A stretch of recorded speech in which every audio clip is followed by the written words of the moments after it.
Hello students, आज मैं आप लोगों के सामने BA part third paper second geography of India का सिलेबस और उसके इम्पोर्टेंट क्वेश्चंस डिस्कस करूँगा। बार बार मैं कह रहा हूँ कि आप लोग पासबुक का बिल्कुल सहारा ना लें। आपने अगर मेरा चैनल सब्सक्राइब नहीं किया है तो चैनल सब्सक्राइब करें, इसके वीडियो लेक्चर्स देखें, इम्पोर्टेंट क्वेश्चंस की पीडीएफ देखें और उसके हिसाब से तैयार करें। और या आप कोई भी रेफरेंस बुक अच्छी से अच्छी क्वालिटी की रेफरेंस बुक को रेफर करें। तो स्टूडेंट्स, पेपर सेकंड जो है ज्योग्राफी ऑफ इंडिया यानी कि भारत का भूगोल है, उसके अंदर 3 सेक्शन हैं। सेक्शन ए में India in the context of south and south east Asia, geographical structure, physiographic divisions. अब इसमें जो इम्पोर्टेंट आ गया वो फिजियोग्राफिक डिवीजन्स, भौतिक प्रदेश यानी भारत को भौतिक प्रदेशों में विभक्त करते हुए किसी एक का वर्णन। उसके बाद में क्लाइमेट में आप भारत के संदर्भ में अगर बात करें तो मानसून क्लाइमेट के बारे में आपके पेपर में क्वेश्चन आ जाता है, mechanism of Indian monsoon. Major climatic regions, उसके बाद में वेजिटेशन या वनस्पति पे भी क्वेश्चन आ जाता है। मेजर सॉइल यानी प्रमुख मृदा, ये इस पे भी क्वेश्चन बनता है। ड्रेनेज यानी कि अपवाह प्रणाली पे क्वेश्चन बनता है। ये कुछ एक इम्पोर्टेंट क्वेश्चंस हैं। इसके अलावा मिनरल एंड पावर रिसोर्सेज पे, खनिज व पावर रिसोर्सेज यानी कि ऊर्जा संसाधन।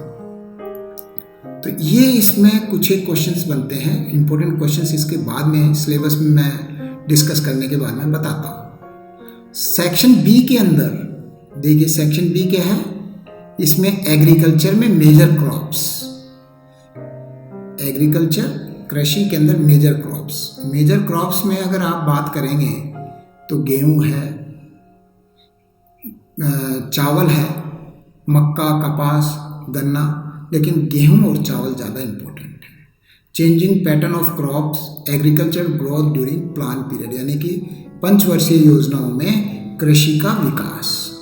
शॉर्ट में ग्रीन रेवोल्यूशन या हरित क्रांति पे भी क्वेश्चन आ जाते हैं। Life stock resources and their development यानी कि पशुधन के ऊपर,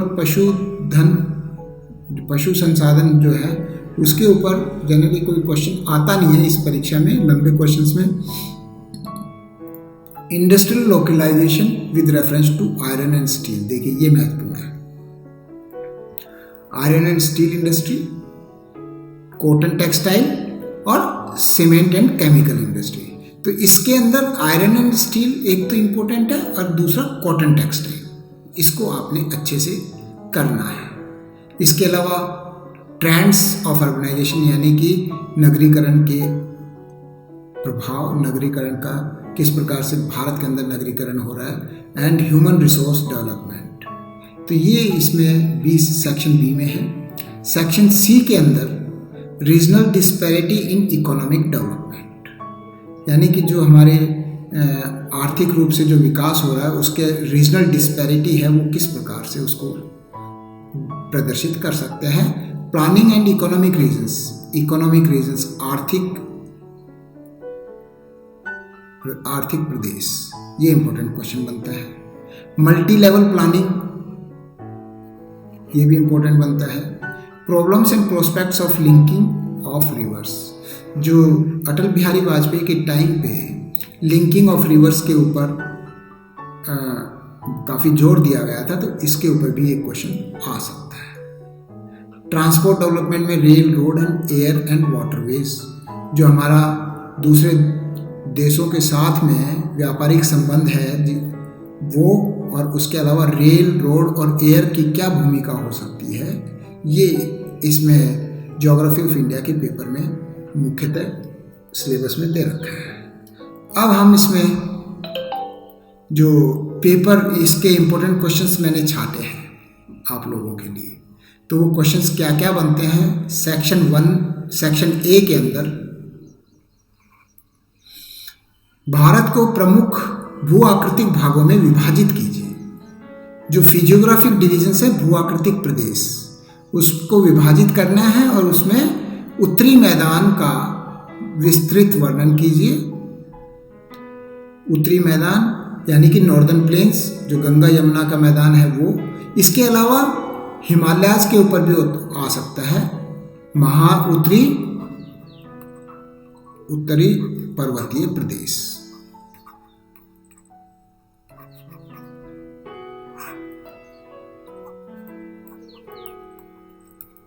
इसके ऊपर भी क्वेश्चन आ सकता है। तो उत्तरी मैदान और साथ में उत्तरी पर्वतीय प्रदेश को, दोनों को एक साथ करोगे तो याद करने में भी आसानी रहेगी। दूसरा क्वेश्चन है, भारत में खनिज तेल के वितरण, उत्पादन एवं संरक्षित भंडार पर एक भौगोलिक लेख लिखिए। तो ये खनिज तेल के वितरण पर, उत्पादन एवं संरक्षित भंडार पर एक भौगोलिक लेख लिखिए। तो इसमें पेट्रोलियम के ऊपर क्वेश्चन होगा। तीसरा क्वेश्चन है, मानसून से आप क्या समझते हैं? भारत में दक्षिण पश्चिमी मानसून का विस्तार से वर्णन कीजिए। तो ये मानसून के ऊपर एक क्वेश्चन आ जाएगा। इसमें दक्षिण पश्चिमी मानसून का विशेष रूप से उल्लेख किया गया है। तो ये ए सेक्शन में 3 क्वेश्चन, और बी सेक्शन में भारत में जनसंख्या के वितरण प्रारूप का विस्तृत विवरण देते हुए उसके उत्तरदायी कारकों का विवरण दीजिए। ये जो पॉपुलेशन डिस्ट्रीब्यूशन है इसके ऊपर, and the factors responsible for it.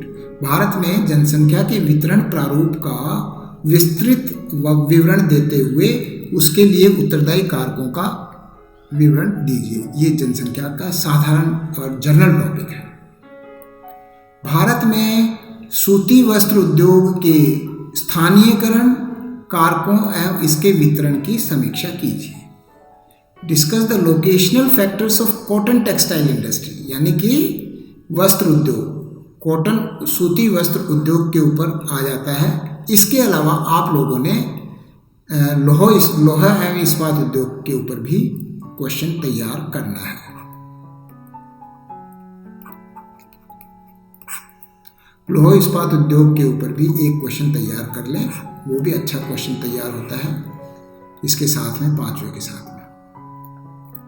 छठा क्वेश्चन है, भारत में चावल की कृषि उपज के लिए आवश्यक भौगोलिक दशाओं और वितरण का वर्णन कीजिए। Describe the geographical conditions and distribution of rice crop in India.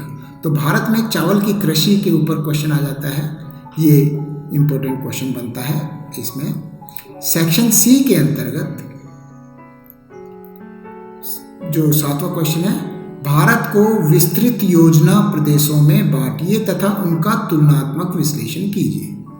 ये मैक्रो प्लानिंग रीजन्स में बांटना है और उनका तुलनात्मक विश्लेषण करना है। ये क्वेश्चन महत्वपूर्ण है। भारत में राष्ट्रीय ग्रिड के अंतर्गत नदियों के प्रस्तावित जोड़ की समस्याओं व संभावनाओं की समीक्षा करनी है। जो मैंने बताया, नदियों का जोड़ने का प्रस्ताव जो अटल बिहारी वाजपेयी की सरकार के समय किया गया था, उसके ऊपर ये क्वेश्चन है। Discuss the problems and prospects of proposed linking of river, यानी नदियाँ अगर हम जोड़ दें तो क्या समस्याएं आएंगी, क्या संभावनाएं होंगी, क्या कैसे हमारा विकास होगा, क्या क्या समस्याएं आ सकती हैं, उसके ऊपर क्वेश्चन है। 9वां क्वेश्चन है, भारतीय रेल की भारत के आर्थिक विकास में भूमिका की व्याख्या कीजिए। जो इंडियन रेलवे है उसका भारत के परिप्रेक्ष्य में उसका इकोनॉमिक डेवलपमेंट, उससे क्या आर्थिक विकास हुआ है। तो ये कुल 9 क्वेश्चन हैं।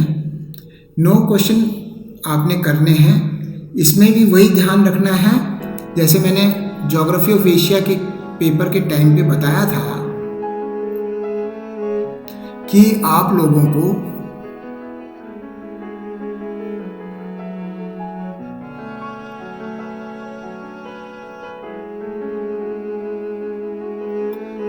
को क्या करना है कि 2 सेक्शन अच्छे से कर लें तैयार, सेक्शन ए और सेक्शन बी, क्योंकि आपको केवल 3 क्वेश्चन करने होंगे। अगर 2 घंटे का पेपर होता है, कोरोना की वजह से इस बार भी हो सकता है 2 ही घंटे का पेपर हो, तो आपको केवल 3 सवाल करने हैं। वैसे तो आपका एक सेक्शन करोगे, ए सेक्शन में से ही 2 क्वेश्चन आ जाएंगे, लेकिन फिर भी आप सिक्योरिटी और सेफ्टी के हिसाब से सेक्शन ए और सेक्शन बी को अच्छे से तैयार कर लें। 6 ही क्वेश्चन होते हैं, 6 में से आपको 3 करने हैं। तो आपको ये क्वेश्चंस परीक्षा में संभावना पूरी व्यक्त करता हूँ कि आएंगे, क्योंकि मैंने पुराने पेपर देख के बनाया है, गैस पेपर है, और इस हिसाब से ये क्वेश्चंस आने चाहिए।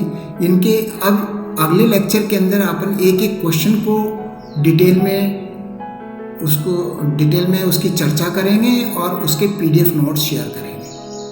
तो मैं तो आप लोगों से यही विनती करता हूँ कि बार बार कि अगर आपको क्वालिटी मटेरियल चाहिए, मैंने पहले वीडियो लेक्चर में भी बताया था, तो आप मेरा जो चैनल है उसको सब्सक्राइब करें, जिससे कि आपको समय समय पर इसके नोटिफिकेशन मिलता रहे। साथ में आप लोग इसको दूसरे अपने जो स्टूडेंट है, प्राइवेट स्टूडेंट भी होंगे और रेगुलर स्टूडेंट हर किसी को नहीं मालूम है, तो उनसे भी आप ये मेरा लिंक शेयर करें और ज़्यादा से ज़्यादा लोगों को शेयर करें, जिससे कि मुझे भी मोटिवेशन मिलेगा, काम करने में मज़ा आएगा और आप लोगों को भी इसमें काफ़ी सहूलियत होगी। Thank you. जय हिंद।